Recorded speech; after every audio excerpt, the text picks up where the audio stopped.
Hey, it's Friday. It's another night vlog. Here's what I did today. Today was another kind of slow, nothing day, which I'm okay with. Yeah, I did like a handful of jobs, tidying.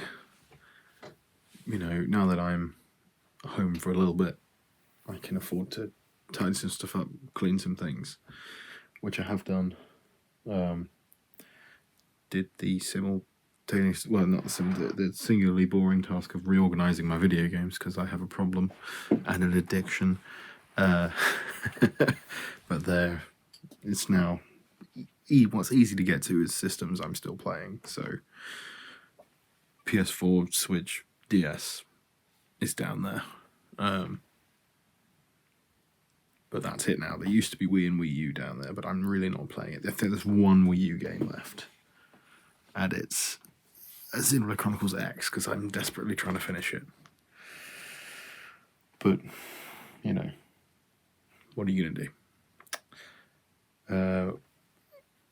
Also this evening, I went out to watch the new Hunger Games movie. I'm not a huge Hunger Games fan, but it was on. In fact, it came out today, and I can go and see movies for free at the cinema, so I did, and it was pretty good. There were several points where I thought, this is a bit slow, but it picked up pretty much immediately afterwards, which is good.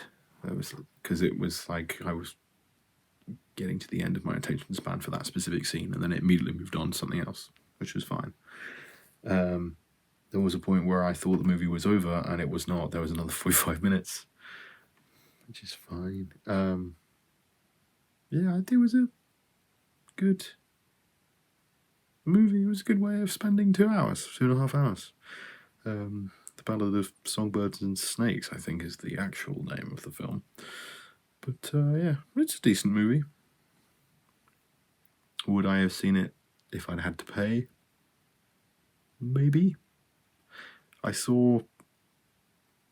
haven't seen either of the Mockingjay movies, but I saw every other movie and I read all the books, apart from this one. So, it was the early 2010s. It was a whole thing.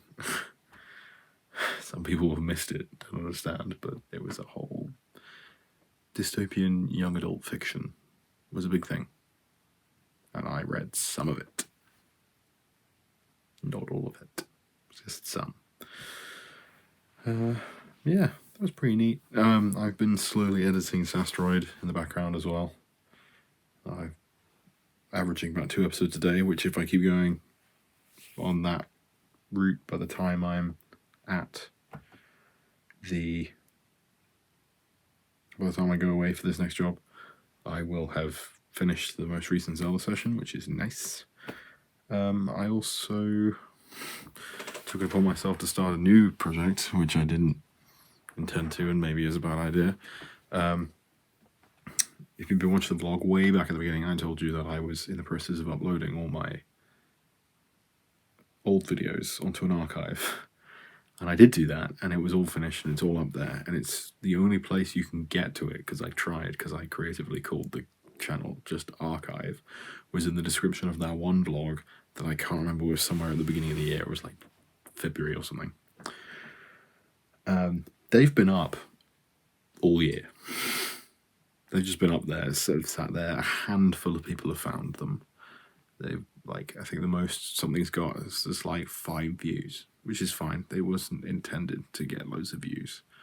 It wasn't intended to recapture the same audience. It was just somewhere that I could store my archive stuff on the cloud in case the hard drive I have, which doubles as the Bull & King archive and the vlog archive, disappears. In case this breaks, then all of my archive is on the cloud, ready for me to access, should I desire it, because I suddenly got into preservation of digital media, which is why I have that hard drive for the old Bull & King stuff and the vlog, and also this hard drive for Sassteroid, because one day YouTube will go down. So storing it in the cloud on YouTube is probably not the best idea, but at least if I keep that hard drive alive, then it will die at some point, but maybe I can keep it alive long enough to replace it. I'll have that archive of stuff that I want, because I deleted a lot of my old stuff. And I feel like I should have kept it. Not because I want to watch it again, just because I made it, and I wanted to have that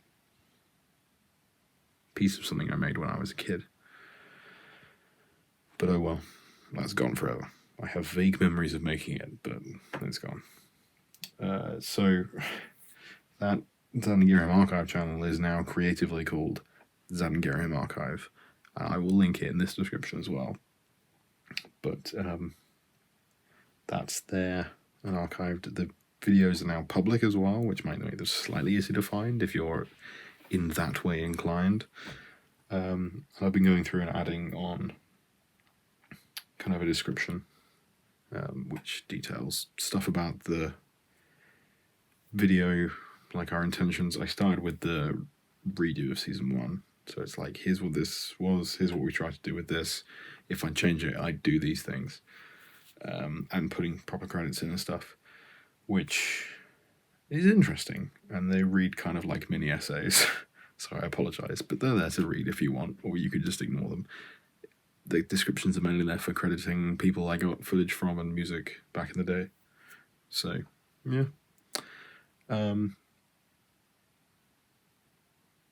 I guess we can talk about this. I don't know when this video is coming out because I'm so far behind on vlogs, because I really should be editing those, but I'm not.